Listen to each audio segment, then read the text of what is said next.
Imagine clocking in for a grueling 12-hour shift hundreds of feet underground. You spend half your life in the dark, knowing the earth above you could collapse at any second. Look at the men working inside this narrow, low-ceilinged mine. Every single day, they inhaled toxic dust.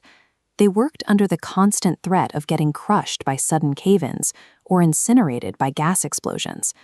Yet, after surviving that daily physical gauntlet, the miners discovered a harsh economic reality.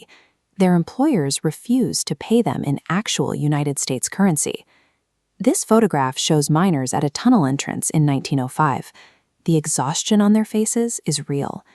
This physical and financial nightmare was the daily, lived reality for the American workers fueling the country's industrial revolution. Historians call this system economic feudalism. The mining corporations owned the entire town. They owned the houses the workers rented, and they directly controlled the local law enforcement. This flowchart shows how the trap worked. A miner's labor converted into company-issued tokens called scrip. Useless elsewhere, workers had to spend it at company-owned stores.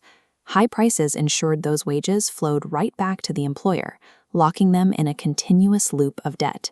You can see that trapped economy in action here. Men in dirt-covered work clothes hand their earnings over the counter of a company-owned general store. This closed-loop system mathematically eliminated any way to save money, hire a lawyer, or leave town.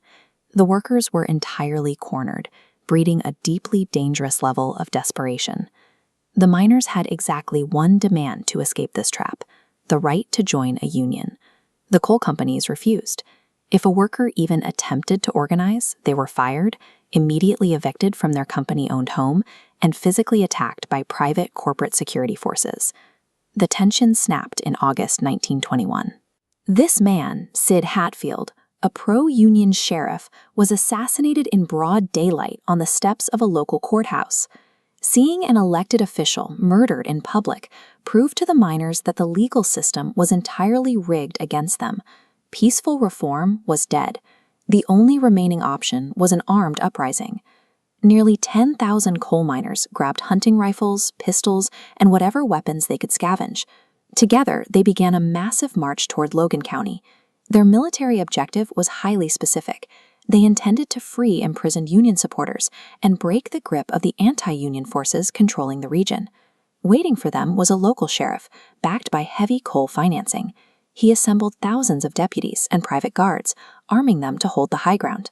On this map of Blair Mountain, advancing miners pushed against fortified machine gun positions along the ridges. Thousands of Americans shot at other Americans. The corporate defense even deployed private aircraft to drop homemade bombs directly onto the miners. The gunfire echoing through the Appalachians cemented exactly what this was: a full-scale war, standing as the largest armed uprising on United States soil since the Civil War. The miners pushed through the heavy resistance and appeared on the verge of breaking the corporate lines. Then, President Warren G. Harding intervened directly, deploying federal troops and military aircraft into the region to stop them. Many of the rebellious miners were veterans who had fought in World War I. Faced with the tragic paradox of shooting at the very U.S. Army they had served under just a few years earlier, most laid down their rifles and went home. The immediate fallout was devastating. Dozens of people were dead. The government arrested thousands of miners, and Union membership in the region collapsed entirely. In the short term, the uprising was completely crushed. The coal companies maintained their absolute control over the region. A decade later, the Great Depression hit. As you can see in this photograph of a massive line for food, widespread poverty rapidly shifted how the public viewed corporate exploitation. The severe financial starvation that had once been isolated to remote Appalachian coal towns was now a shared national crisis. Throughout the 1930s, the federal government finally stepped in to expand labor protections. Women striking here at Woolworth's represent a nationwide movement where organizing a union was finally legalized and protected.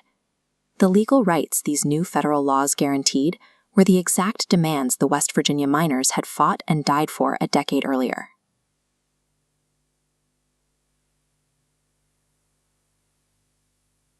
The Battle of Blair Mountain rarely appears in textbooks. Yet those 10,000 desperate workers laid the bloody foundation for the legal rights and the standard workweek that Americans rely on today.